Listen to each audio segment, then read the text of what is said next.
নমস্কার বন্ধুরা, আজ দুপুরে খাওয়া দাওয়া নিয়ে আবারও আমি চলে এসেছি। আজকের দুপুরে খাওয়া দাওয়া দেখো, আর কিন্তু আমি হাঁড়ি গামলা এসব কিচ্ছু করিনি। একদম থালাগুলো কিন্তু একদম কমপ্লিট করে নিয়েছি। আর প্রত্যেকটা থালা কিন্তু খুব সুন্দর করে দেখছো গুছিয়ে নিয়েছি। আর থালাতে কি আছে দেখো, এখানে আছে দেখতেই পাচ্ছ গরম ভাত। এই পেঁয়াজটা কিন্তু এখানে ছিল, ওই জন্য এই জায়গাটা এমন দেখছো। যাই হোক, এখানে গরম ভাত আছে আর ভাতের উপরে দিয়ে নিচ্ছি এক টুকরো পেঁয়াজ। এখানে আছে লাল শাক ভাজা, চিংড়ি মাছ, বড়ি, বাদাম দিয়ে লাল শাক ভাজা করেছি। আর তার সাথে খাওয়ার জন্য এখানে আছে মাছ ভাজা। এখানে আছে আলু দিয়ে বেগুন দিয়ে বাটা মাছের হালকা করে ঝোল, যেহেতু গরম পড়ে গেছে। আর এখানে আছে ইঁচড় আর চিংড়ি। আর এই যে টমেটোর চাটনিটা দেখছো, এটা কিন্তু গতকালকের, আজকে না। আজ কিন্তু এইগুলো বানিয়েছি। আর সব থালায় কিন্তু দিয়ে নিয়েছি। আর এখানে দেখো একটা মাছ ভাজা আছে, এটা কিন্তু আমাদের পাত্রে নিয়েছি পুঁটি মাছ ভাজা। আর এটা কিন্তু একটা রুই মাছ ভাজা, ছেলের জন্য, যেহেতু পুঁটি মাছ খেতে পছন্দ করে না, তাই জন্য ওকে দিয়েছি রুই মাছ ভাজা। তাহলে চলো বন্ধুরা, খাওয়া দাওয়াটা শুরু করি। তো বন্ধুরা দেখো, ভাত দিয়ে কিন্তু বসে পড়েছি। আর এদিকে কর্তামশাইকেও দিয়ে দিয়েছি। আর উনি দেখো খাওয়াটা কিন্তু অলরেডি স্টার্ট করে দিয়েছে। শাক ভাজা, এই দেখো শাক ভাজা স্পেশাল, নোবা একটু একটু নাও, হেভি লাগবে কিন্তু। এতে দেখো চিংড়ি মাছ দিয়েছি, বড়ি বাদাম দিয়ে সুন্দর করে শাক ভাজা করেছি। আর শাক ভাজার সাথে খাওয়ার জন্য এখানে আছে একদম মাছগুলো কিন্তু একদম কড়া করে ভেজেছি। আওয়াজটা শুনতে পাচ্ছ তো? তো বাবার কেমন লাগছে বাবা? লাল শাক ভাজা, তার সাথে ছোট ছোট দেখি শাক ভাজাটা কেমন হেভি হলো। Heavy heavy. আর এখানে দেখতেই পাচ্ছ আমার থালা টোটালি গুছানো। মা লাল শাকের থেকে শুকনো লঙ্কা খেতে বেশি ভালো লাগে।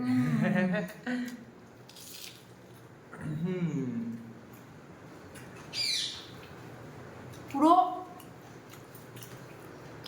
অসাধারণ লাগছে, মনে হয় যেন শাক দিয়ে অনেকটা ভাত খেয়ে নিই। কিন্তু শাক দিয়ে অনেকটা ভাত খাবো না কিন্তু। এখানে আমার প্রিয়, এবছরের প্রথম ইঁচড় চিংড়ি খাবো, তাই জন্য শাক দিয়ে সব ভাত খেলে হবে না। আমিও আর অপেক্ষা করতে পারছি না, এই অমৃত স্বাদ আমিও নেব। তো চলো খাওয়াটা শুরু করি। আর দেখতেই পাচ্ছ আমার এখানে স্পেশাল রয়েছে রুই মাছের একটা দাগা ভাজা, যেহেতু আমি পুঁটি মাছ খাই না। একদমই। তুই বলতে খাওয়ার স্টার্ট কর। খেয়ে নেই। তো খেতে বসে পড়েছি। আজকে দুপুরের খাবারে মা এত কিছু আয়োজন করেছে, তোমাদের সেই কথাটা মনে আছে তো? বাঙালি মানেই হচ্ছে খাওয়া দাওয়া, ভরপেট খাওয়া দাওয়া, নিত্য নতুন ধরনের খাওয়া দাওয়া। প্রত্যেক দিনের খাবারের শুরু এক এক রকম। আজকে যেমন শুরু করছি লাল শাক ভাজা দিয়ে।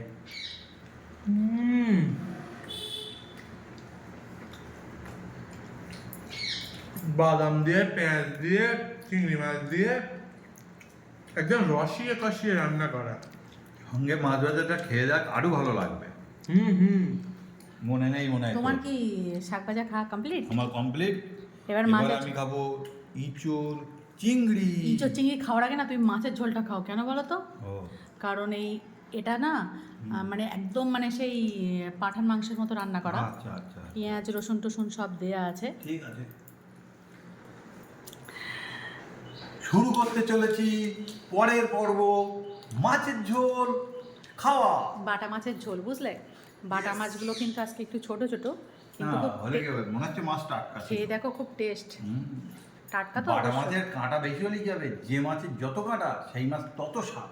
হ্যাঁ ঠিক বলেছো। আর যে মানুষ যত সৎ, তার জীবনে কিন্তু তত বেশি কষ্ট, রাইট। তো বাস্তব। তো যাই হোক বন্ধুরা, খেয়ে বলো যে কেমন লাগছে। ইঁচড়টা কিন্তু আগে খেলে ভালো হতো, কিন্তু যেহেতু পেঁয়াজ রসুন দিয়ে খুব সুন্দর করে ইঁচড়টা বানানো, তাই জন্য কিন্তু মাছের ঝোলটা আগে খেতে বললাম। ইঁচড় খাওয়ার পরে কিন্তু মাছের ঝোলের টেস্ট লাগবে না। না ঠিকই আছে, বাটা মাছের ঝোল কাঁটা বেশি দিতে হবে, ঝোলটাও অনবদ্য স্বাদ। একদম। এবারে কিন্তু ইঁচড় চিংড়ি খাওয়ার কথা, কিন্তু ইঁচড় চিংড়িটা খাবো না, মাছের ঝোলটা খেয়ে নিই। কারণ আমি যদি এখন ইঁচড় চিংড়ি খাই তাহলে মাছের ঝোলের স্বাদ কিন্তু কিছুই বুঝতে পারবো না। ওই জন্য আগে বাটা মাছটা খাই। বাটা মাছগুলো কিন্তু আজকে বন্ধুরা খুব বড় না, কিন্তু একদম পুকুরের পুরো টাটকা জ্যান্ত মাছ যাকে বলে। আর দেখতেই পাচ্ছ বেগুন দিয়েছি আর আলু দিয়েছি।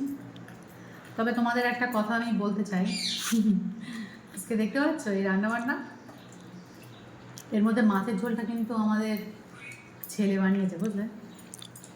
জানো, তাই মাছের ঝোলটা কিন্তু আজকে ছেলে যা, বানিয়েছে। খুব ভালো হয়েছে। এবার বলো খেতে কেমন হয়েছে? আমি তো ভাবছি তাই যে প্রথমেই মাছের ঝোল করলো, এত স্বাদ কী করে হলো।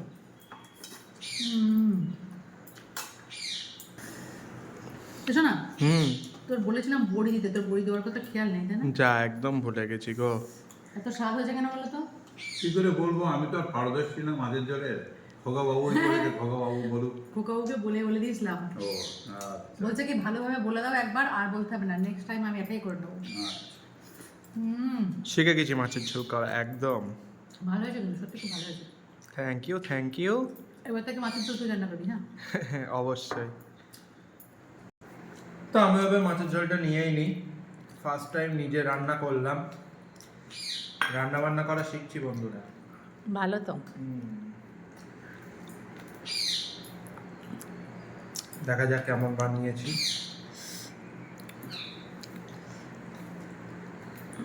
নিজের রান্না যাই হোক খারাপ বলা যাবে না, কিন্তু একদম যাবে না। নিজের ঢাক নিজে পেটাতেই হবে। খারাপ বলার জন্য তো আমরা আছি, বলবো ইস ভালো হয়নি, খারাপ হয়েছে, এগুলো বলবো তো আমরা। তুই খেয়ে বলবি উফ। শোনো, নিজের ঢাক লোকের হাতে দিদি ফাটিয়ে দেবে, সেই জন্য নিজের ঢাক নিজেই পেটাতেই হবে। চলো ঢাক পেটানো শুরু করি। ওরে বাবা রে, কি বানিয়েছি, অসাধারণ, জাস্ট অসাধারণ বানিয়েছি বন্ধুরা। দুর্দান্ত। আমার বাড়ির আমি সেরা রাঁধুনি। এতদিন এই প্রতিভাটা আমি জানতাম না, এত একটা বড় প্রতিভা আমার মধ্যে লুকিয়ে আছে। আজকে আচ্ছা প্রতিভাটা তুমি করলাম। কাজে প্রত্যেকদিন লাগিও, হ্যাঁ? তাহলে আমার কষ্টটা একটু কমবে। আসলে কি বলো তো, আমার মতো রাঁধুনি তো সবসময় সময় পায় না তো রান্না করার। যখনই সময় পাবে তখনই করবা। হ্যাঁ নেক্সট টাইম মাংস রান্না করবা।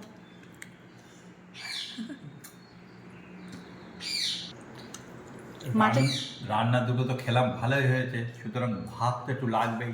ভাত কারণ- দিয়েছি, ভাত নিয়ে নাও। নেবো তো বটেই, তোমার বলার অপেক্ষা রাখবো না। দেখো কতটুকু ভাত নেবে নিয়ে নাও।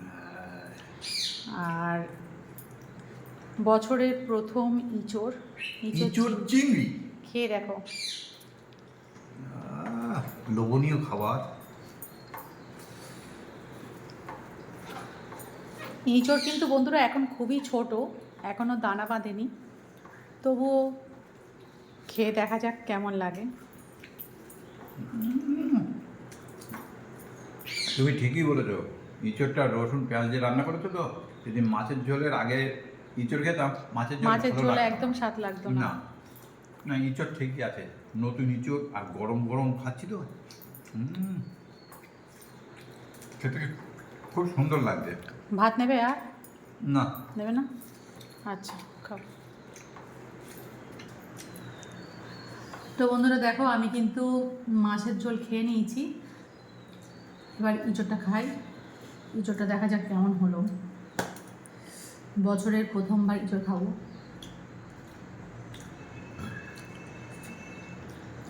বাটা মাছের কাঁটা দেখেছো, প্রচুর কাঁটা।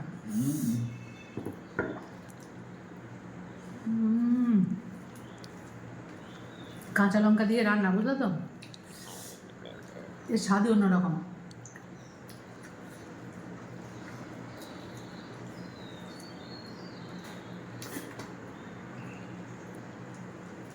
কেমন লাগছে খেতে? ইঁচড় তো, ইঁচড়কে কি বলা হয় জানিস? কি গো? ইঁচড়কে বলা হয় গাছ পাঁঠা। আরে গাছ স্বাদটা পাঁঠা? দেখবি একদম পাঁঠার মাংসের মতো টেস্ট। ওই জন্য বলা হয় গাছ পাঁঠা। তো এবার ইঁচড় চিংড়ি আমিও খাবো। বাবা রে, খেয়ে দেখ, ফাটাফাটি হয়েছে, ফাটাফাটি হয়েছে। ইঁচড় গাছ পাটা। খেয়ে দেখ, খুব সুন্দর হয়েছে।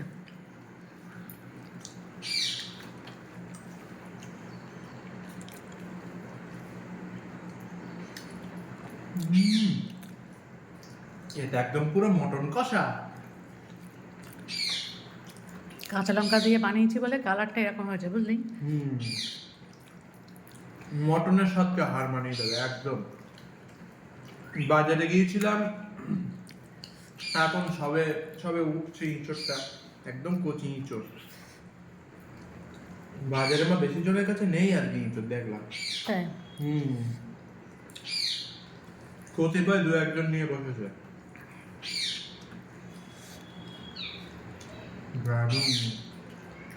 নিয়ে নে, পুরোটা নিয়ে নে, দারুণ পুরোটা লাগবে। নিয়ে নেবো? হ্যাঁ, তা নিবি না? তোকে দিয়েছি তো পুরোটা নেওয়ার জন্য।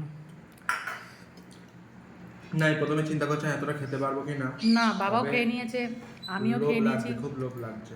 তুইও খেয়ে নে।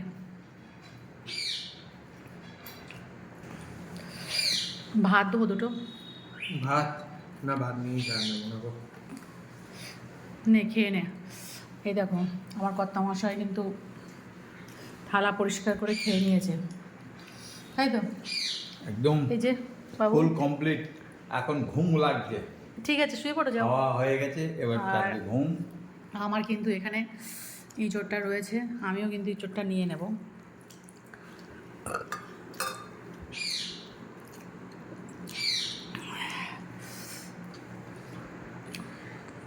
আজকে দুপুরে খাওয়া দাওয়াটা তো জাস্ট জমেই গেল, ফাটাফাটি। তো ইঁচড় চিংড়ি খেয়ে এবারে সোনাবাবু কিন্তু চাটনি খাচ্ছে। এই চাটনিটা গতকালের চাটনি, ভিডিও শুরুতেই বলা হয়েছে, আর একটু রেখেই দেওয়া হয়েছিল কারণ খাওয়া শেষ পাতে একটু চাটনি না হলে আমার ঠিক ভালো লাগে না। তো বন্ধুরা, যাই হোক, আমাদের খাওয়া দাওয়াটা এইভাবে চলবে। ভিডিওটা আর বেশি বড় করব না। তোমরা যেভাবে ভালোবাসা দিচ্ছ তাতে আমরা খুবই খুশি। এইভাবেই তোমরা ভালোবাসা দিতে থেকো। যারা ফেসবুক থেকে দেখছো পেজটাকে ফলো করে দাও, আর যারা ইউটিউব থেকে দেখছো এই চ্যানেলটাকে সাবস্ক্রাইব করে দাও। আর যদি তোমাদের সাবস্ক্রাইব করে দেওয়া থাকে তাহলে তোমাদের অসংখ্য ধন্যবাদ। তাহলে আজকে বাই বাই।